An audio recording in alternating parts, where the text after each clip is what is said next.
Time now for our Sunday group. Julia Manchester, a national political reporter for The Hill. Fox News senior political analyst Juan Williams. Jason Rantz, host of The Jason Rantz Show and author of the brand new book, What's Killing America, and the Heritage Foundation president, Kevin Roberts. Welcome to all of you. All right, let's talk about this border. Juan, this has blown up to be, it's been a continuous problem for a long time, but we now have confirmation that in August we have hit, in September, 260,000 migrant encounters. That's the highest on record. Not a good look for the administration, especially when they're being called out by Democrats. I think it's not a good look for Congress or the U.S. government. Obviously, we have a problem and we should solve it. And we have the capacity to solve it. But, you know, one of the troubling things to me is we look at the pictures and we talk about the number of incursions, number of people crossing the border. But I hope you saw this week those pictures of children having to go through barbed wire. What is going on in America? That's troubling. I don't care where you are on the political spectrum. You should say, we are better than this. We can solve this. And you don't focus on the idea that many of these families and children, they're coming through the jungle in the Darien Gap. They're putting their entire lives, children, women, moms, at risk. Why? Because they're fleeing oppression. They're fleeing violence. They're fleeing economic harm. And they're saying they want to be in America. Okay.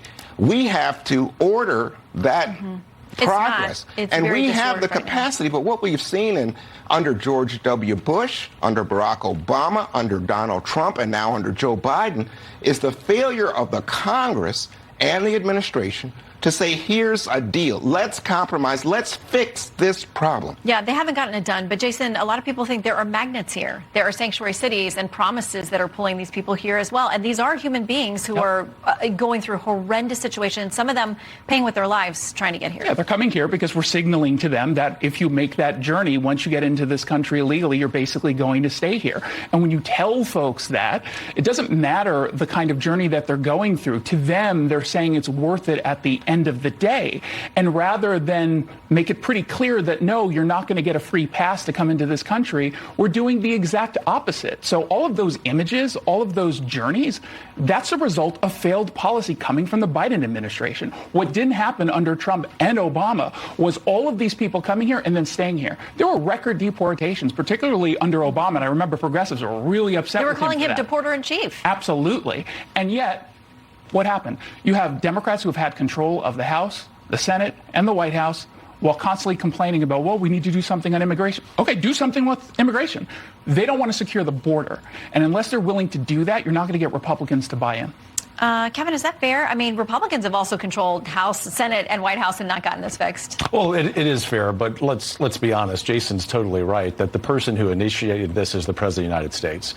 And the most humane thing that we can do, my friend Juan, is to make sure that the president says, don't come to this country because the southern border is closed. If he does that, then we also know there have been 218 votes this year in the U.S. House to implement that.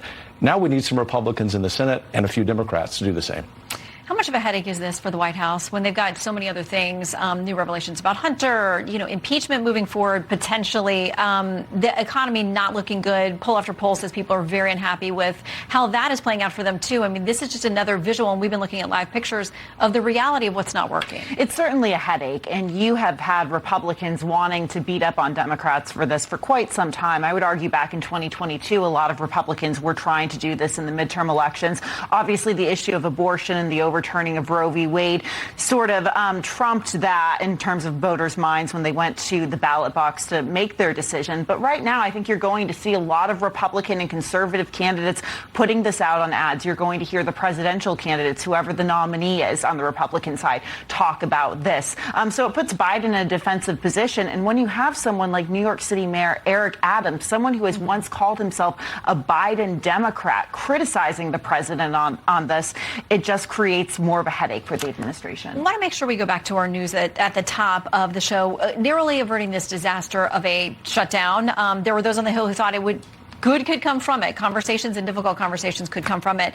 But now we're hearing this morning from Congressman Matt Gaetz, who vowed, if he thought that the speaker did not stick to the promises made to their group, that he would file this motion to vacate. This morning it sounds like he's going to do it. Kevin, does the speaker survive?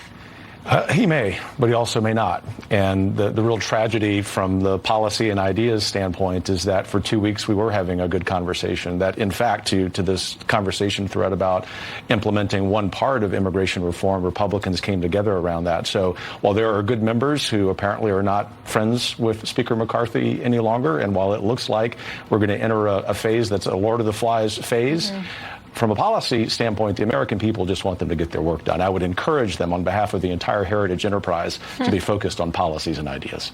Who thinks that he does or doesn't survive? Does he make it through this motion to vacate? If he pulls a fire alarm right before the motion is made, I think he could probably save himself. Oh, boy. Speaking of Lord of the Flies and chaos, we had a little bit of that yesterday. Let me get to this, because I talked with Senator Manchin about this as we keep pushing him. Are you going to do this third-party run? Some warnings from James Carville this week, who's really worried about all kinds of things that could hurt Democrats. Let's assume the election was November the 3rd of this year. And they said the candidates are Joe Biden, the Democrat, Donald Trump, the Republican, Joe Manchin and Larry Hogan, no labels, and Cornel West. Trump would be a betting favorite. Yes. If I told you I would give you even money, you would not take that bet. All right? And so somebody better wake the up. Oh, boy. Juan, how worried are you? You know, I think it definitely changes the dynamic. But the point is that just as you heard from Carville, I think there are a lot of Democrats who understand the threat and understand what has taken place before with Ralph Nader, as you mentioned in your interview with Joe Manchin. He came back and mentioned Ross Perot. But the fact is, here in 2024, next year, it'll really be something that weighs against Joe Biden, the incumbent. And I think lots of Democrats would be energized by that dynamic. I mean, and also, you know, given what we saw this week, given what's going on with Kevin McCarthy, you got to say, you know, there's like 12 Republicans, maybe 24 Republicans who delight in chaos and breaking apart the U.S. government so it can't pay taxes and can't control the airports. I mean, can't pay our soldiers. People are going to say, no, this is not just an ordinary election. Yeah, and that's why Joe Manchin says that he is still apparently keeping his options open. All right, we have a lot more to talk about, panel, so don't go too far. Jill, you're going to kick us off. We're going to talk about this. The top attraction at the Smithsonian National Zoo soon leaving town, and international relations may be to blame. Up next, why the giant pandas are being recalled to China. They've been here for a lot of years. It's definitely a huge part of the Smithsonian Zoo, so it is really sad. It's going to be devastating, especially for those that are the panda enthusiasts that come every week, every day. It's going to take some time. The Smithsonian National Zoo's star attractions, 3 giant pandas, are set to return to China in early December, disappointing millions of visitors. China is refusing to renew the deal to keep the pandas stateside, appears to end 5 decades of cooperation. The move comes as relations between Beijing and Washington remain tense. Panda lovers from across the country are now traveling to D.C. to get a final glimpse. And by the way, if you want to see the pandas before they leave, it's free, but you do have to stop and get a pass. Okay, Julia, not getting a pass is the ongoing real minutia of looking into what our relationship is with China now and where it can possibly go. How would you grade it right now? I grade it like a D. Potentially. I wouldn't say it's failing necessarily, because there are efforts to get Biden and Xi, the Chinese president, in the same room talking. We do know that U.S. and Chinese diplomats met in Washington this week. But then again, yesterday you heard the Chinese government calling the U.S. the manipulator of lies. So clearly a lot of tension. Maybe frenemies. Heavy on the enemy part. Okay, Wall Street Journal has this headline: U.S.-China talks gain momentum, paving way for Xi-Biden summit. So, Kevin, to the point of these talks that are ongoing, do you see these two world leaders getting together in person anytime soon? Yes, and unfortunately. And I say that because China is the greatest adversary the United States has ever had in its history. And so an A+ grade would be President Biden not kowtowing to Xi Jinping, who is evil, but instead to say, sir, you're not welcome on this soil until you meet these certain criteria. Until and unless that happens, and these pandas are an icon of that, the United States is going to be playing second fiddle to a very powerful China. All right, 10 seconds each before we get cut off. I did not realize pandas were such a big deal. As soon as I got here, everyone was smiling. And I'm going to put in the next printing of my book, I'm putting in a chapter on just pandas. Quick final word.